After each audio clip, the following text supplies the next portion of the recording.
Where do you draw the line? And how hard are you willing to fight to protect what's most important to you, your family, our society? In Alaska, a controversy over the most notorious development project in the state's history is making every Alaskan ask these questions, and pressing the state and federal governments to make tough decisions about what it's worth to protect Alaska's most cherished resource, salmon. Salmon have always been a huge part of my life, ever since growing up on the banks of the Kenai River just south of Anchorage, and returning to Alaska seasonally to catch my share of the best food on earth.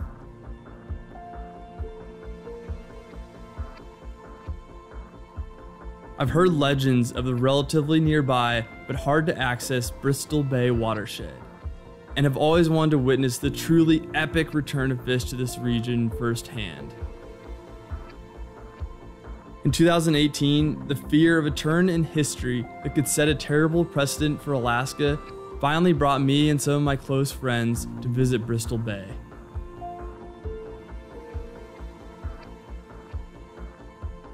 The rivers of Bristol Bay are the birthplace of the most productive salmon ecosystem on Earth. Nearly half of the world's sockeye salmon are born here, and if you've ever ate wild Alaskan salmon, there's a good chance it came from Bristol Bay. Anyone who loves salmon, fishing for any of the 29 species of fish found here, or just likes exploring wild and remote places, should take the opportunity to visit Bristol Bay sometime in their life. It is truly one of the most wild and pristine places you can go on planet Earth. Right when we got to the village of Iliamna, the wave of millions of sockeye, coho, chinook, chum, and pink salmon were making their annual migration back to the streams they were born in years ago, to spawn and begin the next generation of fish. This migration of salmon, carrying with them the marine-rich nutrients they have accumulated in the ocean, is the start of a cycle which affects every living thing in the region, from plants to bears to eagles, wolves, and moose. On a trip in early spring, Parker and I took off in a float plane from the village of Iliamna, and within a few minutes were landing in what is known as Frying Pan Lake, the source of the Koktuli River and one of the main tributaries of the Nushagak River, famous for being home to Alaska's largest run of king salmon. The lake is literally a stone's throw away from the proposed Pebble Mine site, a highly controversial open pit mine that was discovered to be rich in copper and gold in 1988. For decades now, the proposed mine has fought enormous pushback from Alaskans, organizations, companies, and people around the world. Our goal on this trip was to experience wild Alaska in the spirit of river adventure, paddling from the headwaters of the Koktuli to its confluence with the Mulchatna, into the massive Nushagak River, and out towards its mouth in Bristol Bay. And it's super beautiful coming in. Saw lots of wildlife, some moose on our way in. There's an eagle up in that tree. There's been an osprey flying around catching fish out of this tributary stream into the lake. And yeah, lots of signs of bear, some moose tracks. There's been 2 helicopters constantly flying in and out, checking out what we were doing and also delivering supplies to the main mine base camp site, which if you just follow this little stream up about a quarter to half a mile, you get right to. They have a bit of infrastructure up there, some buildings, and it's pretty wild to see just the extent of how big this site is. And basically this valley right here is the central mine site. So we're gonna spend the next 4 days floating down. Got about, looks like 20 to 30 miles. There's a whole bunch of zigzags, so kind of hard to map, but we'll see what our GPS says. Got a mean headwind though, start out. Yeah, we decided to land on this side of the lake so we could check out the mine site a little bit, but turns out the headwind really picked up and we got about a mile to paddle before the river picks up. And even then, not a whole lot of current, so don't know how swiftly we'll be moving for this first little bit. Oh, tailwind's picking up now! Woo! Be across this lake in no time! Oh yeah! Whitewater rafting. Woohoo!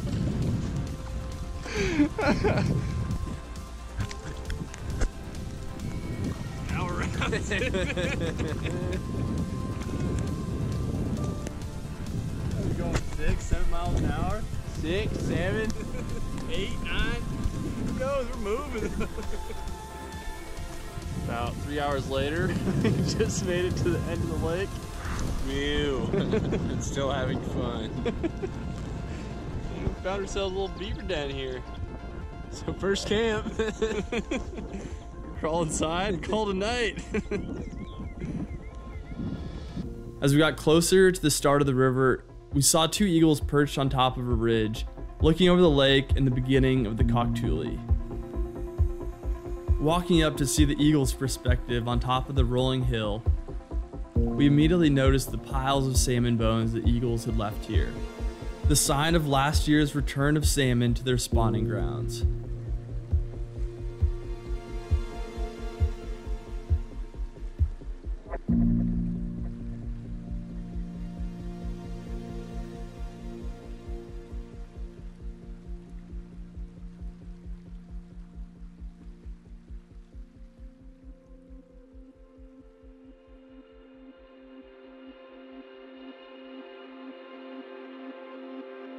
If you ever wondered why Bristol Bay has such an abundance of fish compared to anywhere else in the world, a quick view from the perspective of an eagle explains it all. In this wide open expanse, reaching for as far as the eye can see, is the perfect salmon rearing habitat. The seemingly endless network of meandering streams, wetlands, lakes, and rivers is the perfect habitat for salmon to be born and raised before heading out to sea. And it explains how these fish are able to support entire local communities and Alaskan families with healthy sustenance, often up to 80% of their protein, and the nearly 20,000 jobs that are directly linked to the Bristol Bay commercial fishing industry.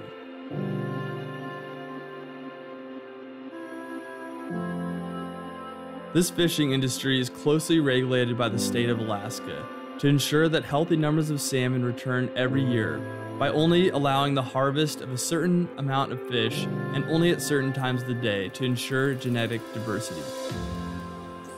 The remaining populations of salmon swim hundreds of miles upstream to reach the same tributaries they were born in, to spawn with their mate and then die, completing their life cycle and leaving the precious marine nutrients they consumed in the ocean for the surrounding ecosystem and ultimately the next year's salmon, plants, and other wildlife. In just a couple hours of being here and seeing it with my own eyes, it became clear how inextricably linked the Bristol Bay fishing industry and numerous native communities are to the Koktuli and other nearby rivers.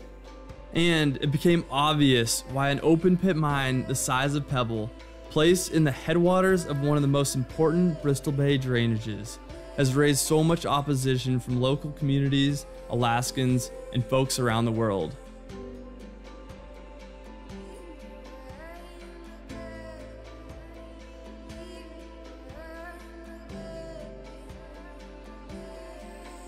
During an adventure earlier in the year, we followed the proposed transportation corridor that would be used to move the copper and gold from the Koktuli headwaters across Lake Iliamna, over numerous salmon streams, and out to Cook Inlet.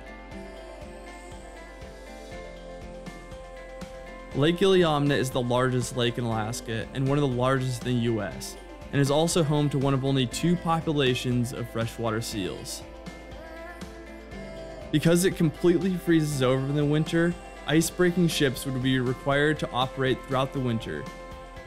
After crossing Lake Iliamna, the copper and gold would then be transported past 2 of the most popular bear viewing locations in all of Alaska. Until meeting the many boat and airplane charter companies, lodges, and guides working in the wildlife viewing industry, I hadn't even considered the impact that the new marine port, road system, and industrial presence needed to support the entire mine operation would have on the wildlife populations that migrate throughout the area.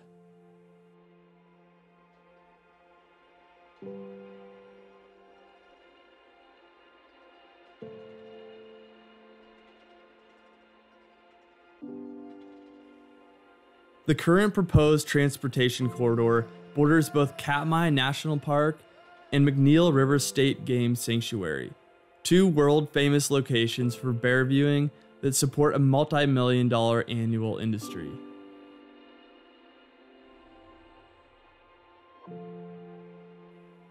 Every bear guide and park ranger I talked to had serious concerns about the impacts that the transportation corridor for Pebble would have on the thriving and sustainable wildlife viewing industry.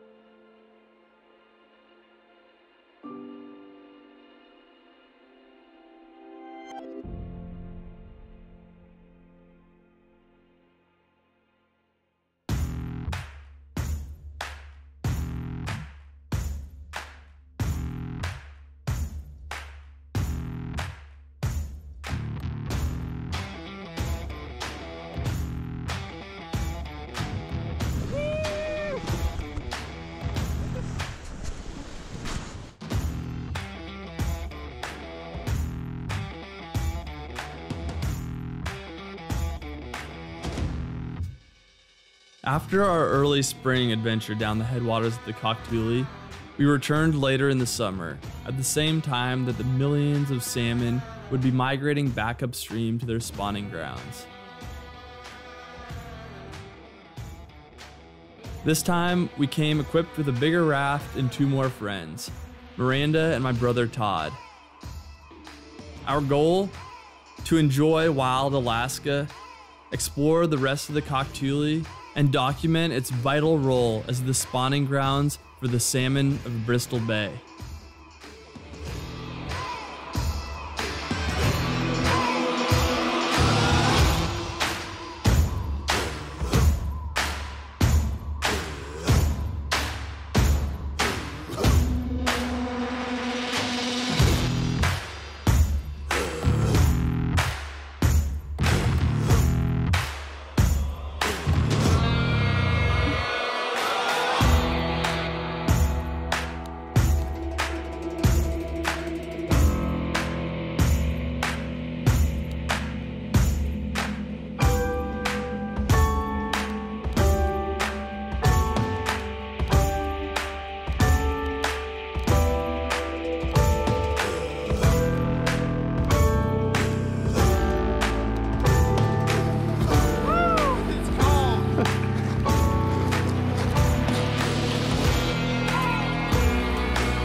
I saw like dudes like Ted Grayling, a red, and I think I just saw a king, dude. Weather's beautiful outside. It's looking great. Raft is working, holding air, so pretty much everything's going really well. Yeah. Oh, one thing that didn't go well today is I left my rain jacket back at the lodge. So I'm committed to wearing my dry suit for the next 7 days straight.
So we're sitting here on day 8 of originally it was going to be a 5-day Koktuli River trip, and we have potentially another 50 to 60 miles of flat water to paddle to get down to another town that has a wheeled strip because our float plane couldn't fly in tonight. or this afternoon at noon because it's too windy. What? Just won the internet. This came from four very awesome, kind gentlemen who flew out today. And they hooked us up with a ton of liquor and a lot more food, so. Quite the turn of events here. It's 10, almost 11 p.m. at night, and pump the raft back up. Gonna rebuild the frame and pack all of our gear back into the raft so we can go about 55.6 miles as the Seagull flies downstream. So river miles, I'm guessing that's somewhere between 60 to 80. And we don't know how long that's gonna take, so we're pumping up the raft. We're gonna start it right now. What could possibly go wrong?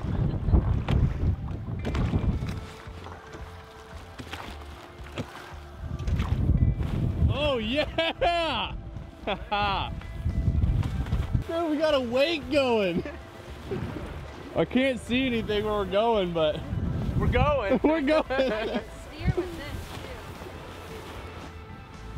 Sweet. Back to work. That worked. All right, we made it just over 6 hours, 20 miles as the Eagle flies. Every now and then you get a little tailwind, can do some sailing. The rest of the time it's a headwind. And we're not quite halfway yet. Got the last of our food rations here.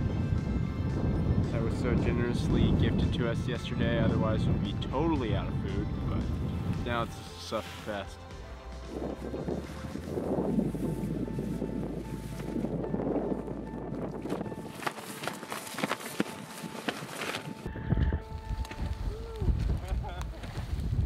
We're having fun.